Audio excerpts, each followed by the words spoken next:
श्री गणेशाय नमः। आज हम आपके लिए सूत्र है तस्य लोपः। तस्य लोपः ये सूत्र है, यही इसका उच्चारण है और ये पहले अध्याय का तीसरे पाद का 9 नंबर का सूत्र है। इस सूत्र में एक सूत्र है लसक क्व तद्धिते। लसक क्व तद्धिते, उसकी अनुवृत्ति इसमें आ रही है। उसका नंबर है पहले अध्याय का तीसरे पाद का 8 नंबर का सूत्र। ठीक है, उसकी अनुवृत्ति इसमें आ रही है और इस सूत्र की जो अनुवृत्ति है वो यथासंख्य मनुदेश समानाम सूत्र में जा रही है। ठीक है, और उस सूत्र का नंबर है 1, 3, 10। ठीक है, इस प्रकार से इसकी अनुवृत्ति इसमें और इसकी अनुवृत्ति इसमें आ रही है। ठीक है, अब तस्य जो है वो षष्ठी का एक वचन है, लोभा जो प्रथमांत का एक वचन है। ठीक है, तो तस्य का अर्थ बताया था, कल भी बताया था, आप बता रहे हैं। तस्य माने उसका या उसकी या उसके, यदि पुर है तो उसका, पुरुष है तो उसका, स्त्री है तो उसकी, नपुंसक है तो उसके। ठीक है, तो उसका लोप होता है, उसका लोप होता है। तो यहाँ आकांक्षा पूर्ण नहीं हुई तो शंका उठती है मन में कि किसका लोप होता है। तो लिख रहे हैं तस्य इतो लोपः स्यात्। तस्य माने उस इत संज्ञक का लोप होता है। फिर भी शंका मन में रह गई, इत संज्ञक का तो लोप होता है, किस इत संज्ञक का लोप होता है? तो मन में जो शंका है उसको पूर्ण करने के लिए, यहाँ पर आकांक्षा को समाप्त करने के लिए अपनी ओर से कुछ और जोड़ना पड़ेगा।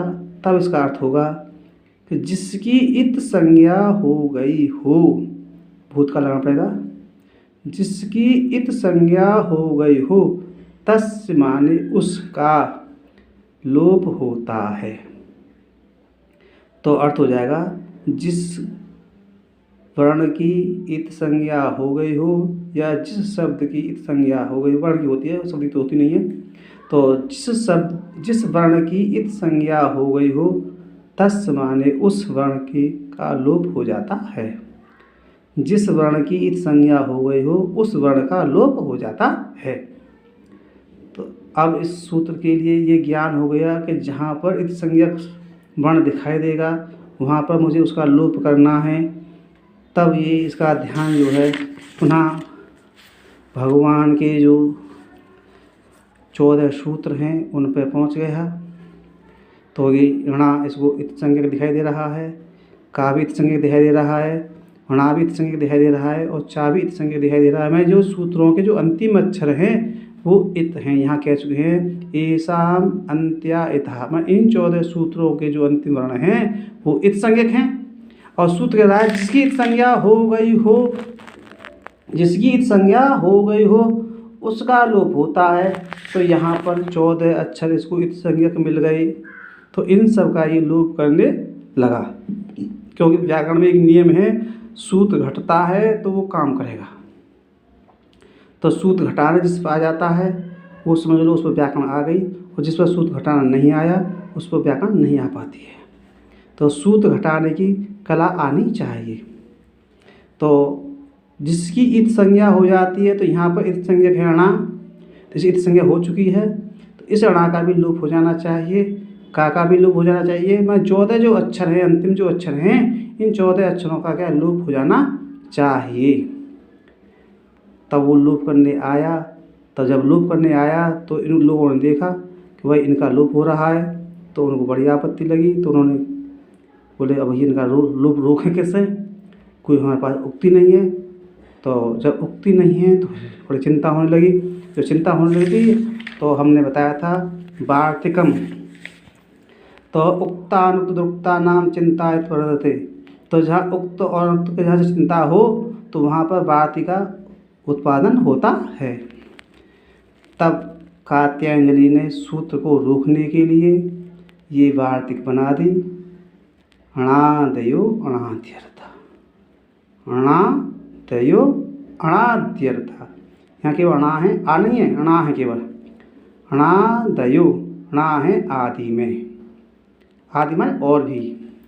णा से लेकर के हल्के ला तक के जितने भी अंतिम अक्षर हैं, अंतिम जो वर्ण हैं, वो इत्संज्ञक हैं, वो लोप के लिए नहीं हैं। वो अण, अच, अक, अण इत्यादि जो प्रत्याहार हैं उनकी सिद्धि के लिए हैं।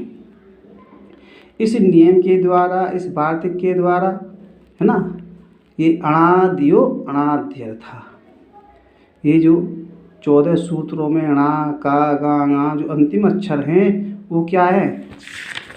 देखिए, ये जो अंतिम अक्षर हैं, णा है, का है, गा है, चा है, टा है, णा है, मा है, या है, सा है, वा है, या है, रा है और ला है। ये जो 14 अक्षर हैं ये लोप के लिए नहीं है। तो बोले किसके लिए हैं? तो बोलिए प्रत्याहार के लिए हैं। अक प्रत्याहार, अच प्रत्याहार, अट प्रत्याहार, अण प्रत्याहार, अण प्रत्याहार, अम प्रत्याहार, अल प्रत्याहार, ये जो 42 प्रत्याहार हैं, इन प्रत्याहारों के बनाने के लिए यदि हम इनमें इत संज्ञा का लोप कर देंगे तो इत संज्ञा मिलेगा नहीं। जब मिलेगा नहीं तो प्रत्याहार भी नहीं मिलेगा। हम लोप कर देंगे तो प्रत्याहार की उत्पत्ति नहीं होगी। जब उत्पत्ति नहीं होगी तो हमारा जो ये सूत्र है कौन सा, इको यणचि, तो यहाँ इक प्रत्याहार है, यण प्रत्याहार है, अच प्रत्याहार है, अनचीच है तो यहाँ अच प्रत्याहार है, झलाम झझसी है, झल प्रत्याहार है, जस प्रत्याहार है, झस प्रत्याहार है। तो यहाँ में जितने भी अधिकांशतः सूत्र हैं उनमें सब में प्रत्याहारों की आवश्यकता होती है। तो प्रत्याहार नहीं होंगे तो ये सूत्र बेकार जाएंगे, तो सूत्र बेकार जाएंगे तो व्याकरण बेकार है। तो इसीलिए इन 14 जो सूत्र हैं उनमें जो हणा, का, गा हैं, अंतिम जो अक्षर हैं वो लोप के लिए नहीं है, वो प्रत्याहार के लिए हैं। इस वार्तिक को जब हम बना देते हैं तब ये तस्य लोप जो सूत्र है वो लोप नहीं करता। ठीक है, तो इस सूत्र का अर्थ दोबारा से पढ़ना सुनिए। तस्य माने जिसकी इत संज्ञा हो चुकी है। तस्य माने उस इत संज्ञक जो वर्ण है उसका लोप होता है, ये इसका अर्थ है। इसको रोकने के लिए ये हमने वार्तिक बनाई थी, णादियो अणाद्यर्था। अयुण में जो णा है, दीर्घ में जो का है वो प्रत्याहार के लिए है, वो इत संज्ञक के लोप के लिए नहीं है। इत संज्ञक तो है इन लोप के लिए नहीं है। यदि आपकी समझ में कुछ ना आया हो तो हमें बता दें लिख करके, हम आपका समाधान करने की कोशिश करेंगे। धन्यवाद।